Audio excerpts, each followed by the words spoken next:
Hello, thank you for being here. Let's say hypothetically you were doing acid for the first time. Who is the last person you'd want to have a conversation with? Maybe a family member, maybe an employer, or how about the police? Freeze! My very first acid trip, although it was a great experience overall, it started out in my friend's basement, nice and comfortable, listening to music, and a couple hours later I was in the middle of an intersection in the middle of my city, in the middle of the night, surrounded by about 5 or 6 cops, about 3 cruisers, lights going off and everything, and they were questioning me. They had their flashlight in my face and everything, and I was tripping balls on acid. The very first time I did acid, this happened.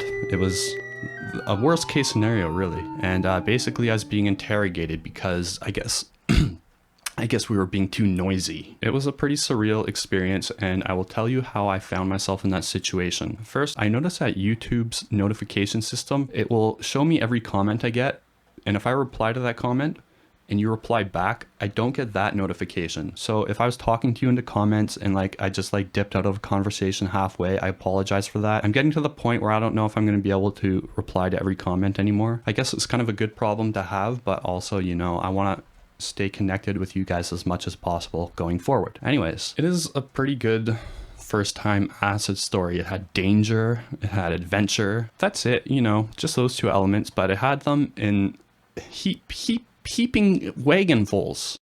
I said I was about 20 or 21 years old. I tried a lot of drugs before I tried acid, and I'd always wanted to try it up until that point. And so I was excited when my coworker, I used to be a cook, like a line cook, not like a fancy chef or anything, but I'm pretty good. I can, crack an egg. What?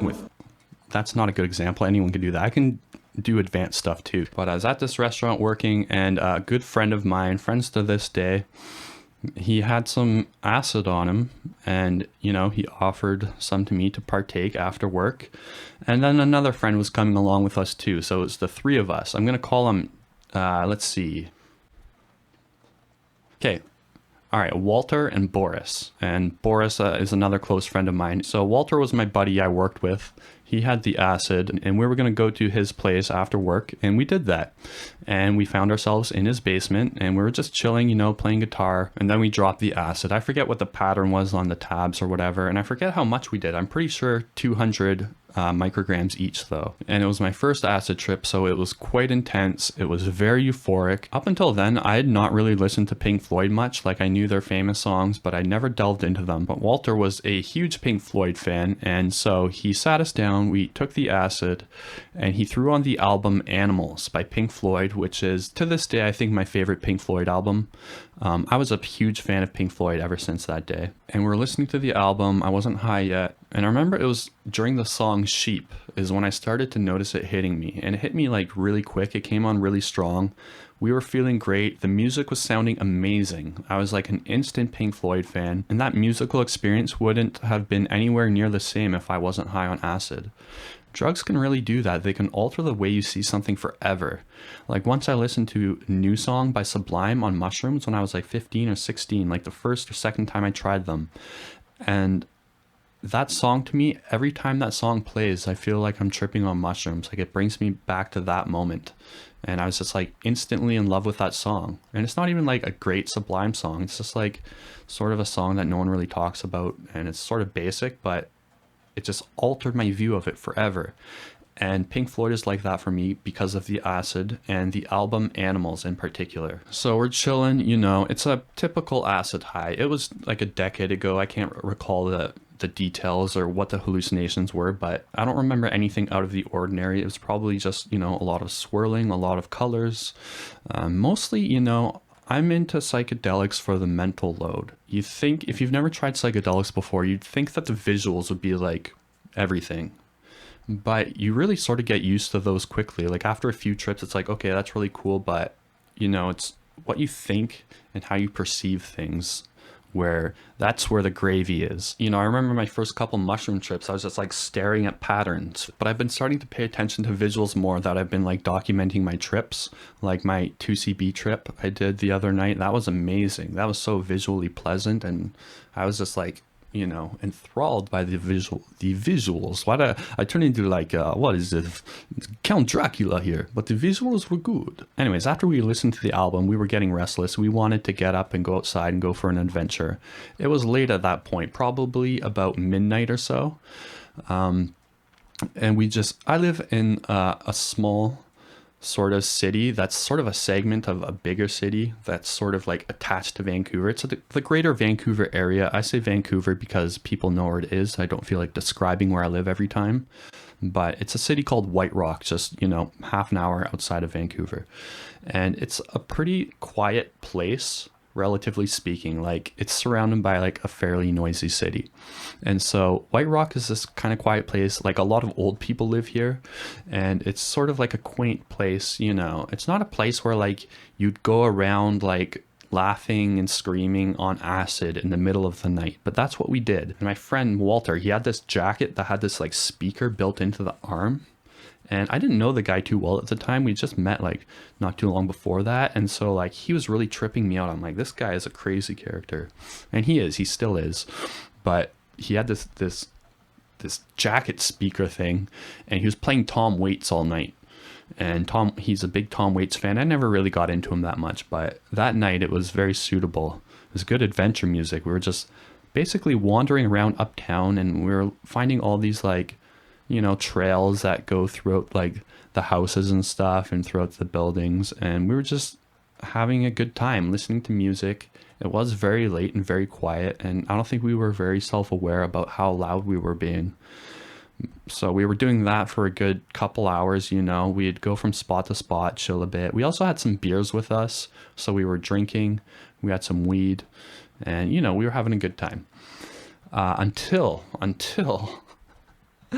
out of nowhere, a cop comes around the corner in a cruiser, and they pull out like a spotlight. It's not like a regular flashlight, okay? It's like a spotlight, and we're on fucking Broadway. And my buddy Walter, he had cat-like reflexes, almost like he was expecting it. He was gone. As soon as the flashlight went on us, he was like behind a bush. There's like a big hedge, and he went behind the bush. I'll fill you in on his story later, because at that point, we split up. Our nights sort of went different directions. Boris and I weren't so quick, we were like, oh, a flashlight. We were like a deer in headlights on acid, like a deer on acid. Anyhow, before we knew it, this cop was all up on us. She had the lights on and everything, so like red and blue flashing everywhere, and we were tripping out on acid. And so all these lights were in my face, and there was no, like, it would have been stupid to run at that point. And she got out of her cruiser. I think there was someone with her at the time. I think there was two of them at the beginning. I can't quite recall. But the first thing they were asking us about was, who else was with you? Who else was with you? We saw someone else. And Boris and I, we ain't no rats. So we just said, no, it's just us two. And they bought it, or maybe they didn't, but they accepted it anyways. They're like, okay. And then they started, investigating us. And I was really high, pretty damn high. I didn't take a lot, but it was the first time I tried acid, and I didn't have a huge drug tolerance at the time. And so I was tripping pretty good. And I remember the lights looked really cool, and everything looked awesome. Like the whole street was red and blue, and just, on acid, that looked amazing. And also, like, I couldn't process what was happening. Like, I knew, okay, this cop is talking to us. We're on acid. This is a fucked up situation, but that's really all I could process. I didn't feel anything about it. It sort of felt like a dream, honestly. And the first thing they said is, we've been getting, we got a complaint. Someone called the police, and we're just here investigating you guys. You guys are being noisy. Like, what's going on here? What are you guys doing? Where are you guys coming from? Where are you going? All that, the usual. And Boris always got higher than I did on psychedelics. Lucky Boris, but he wasn't really managing the situation as well as I was. He seemed very confused. I was looking over at him. He was sweating. He was red. His pupils were like, his eyes were black. And I'm like, oh God. Oh, sweet Boris, no. I, on the other hand, I started to like come to, like, my high sort of went on pause for a bit. Not completely. I was still tripping out, but like one moment I was tripping out, having a good time, and then I was talking to the police, and I suddenly got like articulate, and I got it together. I don't know how I did, but I managed to get it together, and I was very polite and respectful and just apologetic. We're sorry, we're making noise.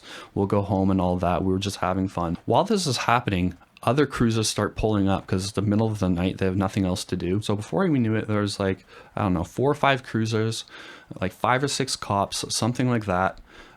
The police like chief came, and it's a small city, so like all the cops were there basically, and Boris is freaking out.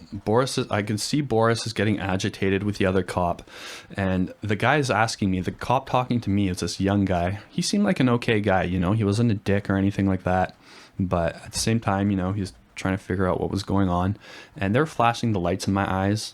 Obviously they knew we were on something. So I just kept telling them like, yeah, we had some drinks and we had some weed, and that's it. And I just stuck to that. And eventually he went through my backpack and he found my beer and he made me pour that out.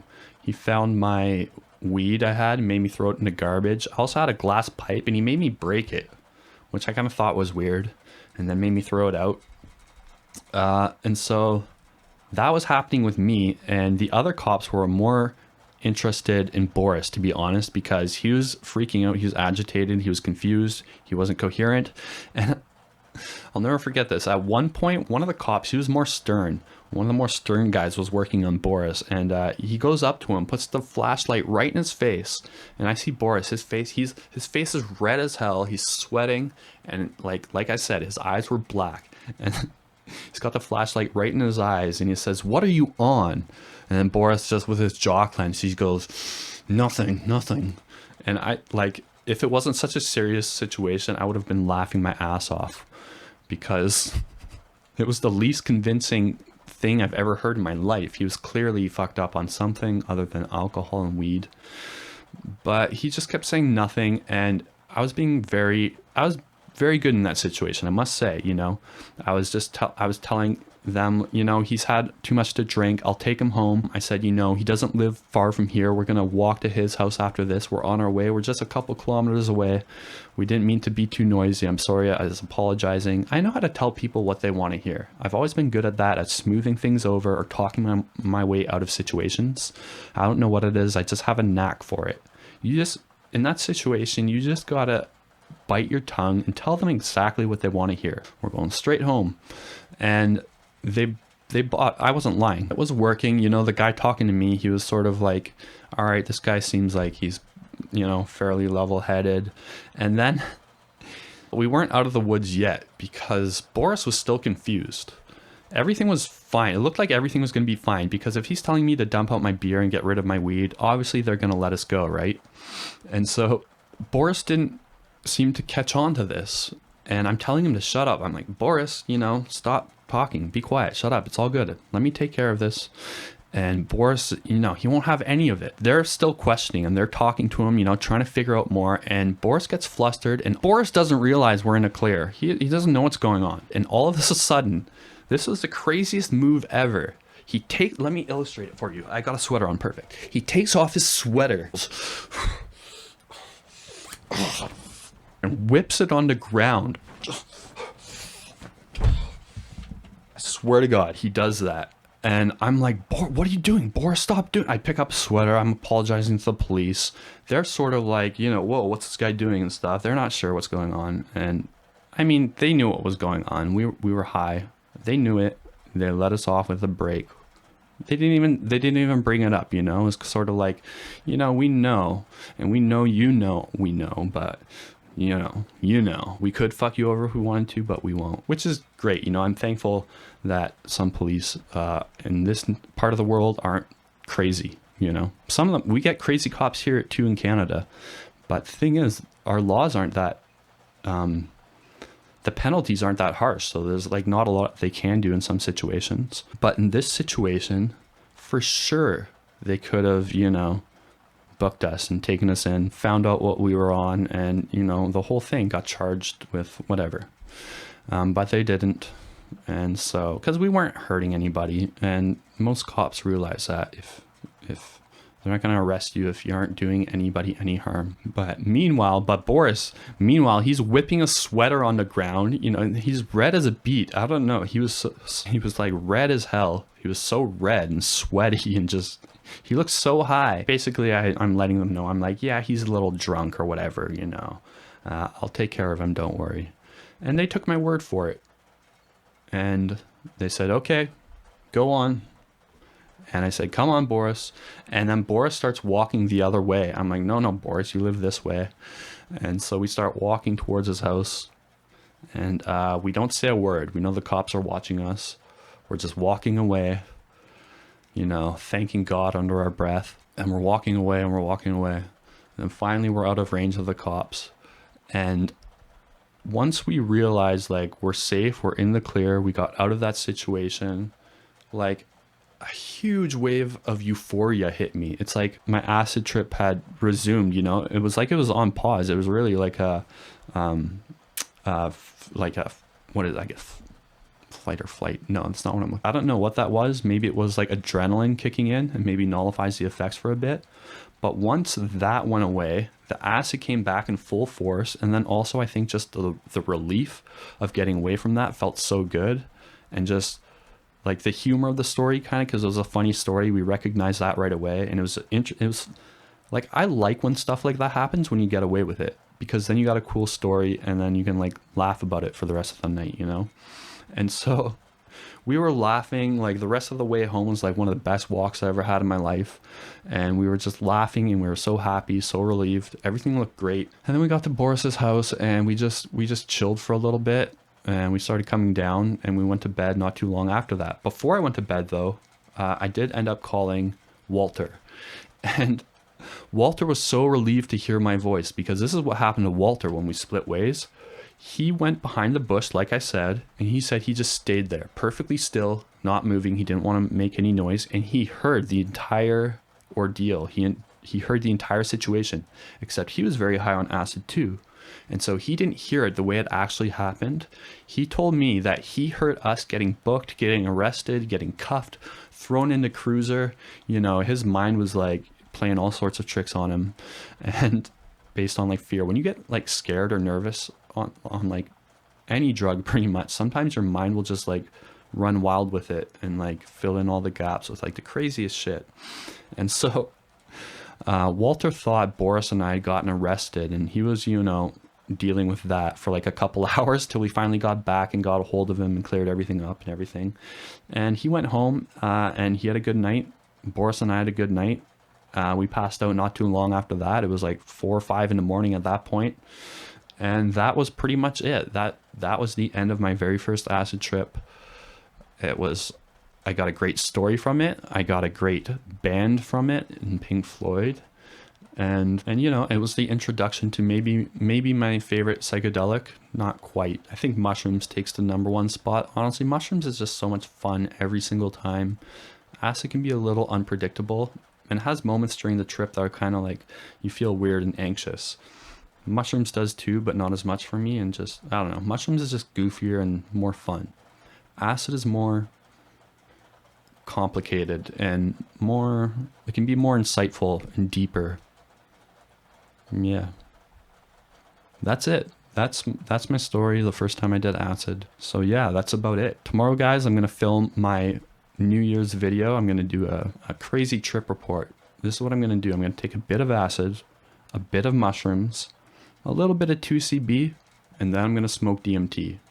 That's what I meant by Grand Slam. I'm going to have 3 drugs on a basis. DMT is going to come up to the plate and hit that home run.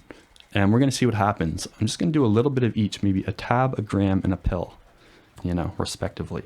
So, yeah, that should be exciting. It's fun. But it's going to take me a while to edit that. So just so you know, it's going to be filmed tomorrow, but it won't be up maybe till like the 3rd or 4th, something like that. That's it, you guys. Thank you for your viewership. I really appreciate it. If you know anyone who might like my channel, just let them know, you know, say, hey, check out this guy's trip reports or whatever. I would really appreciate it, but you don't have to. Just being here is more than enough. Thank you guys so much for listening. Cheers. Have a great night, and I will talk to you soon. Bye. Peace and love. Peace and love.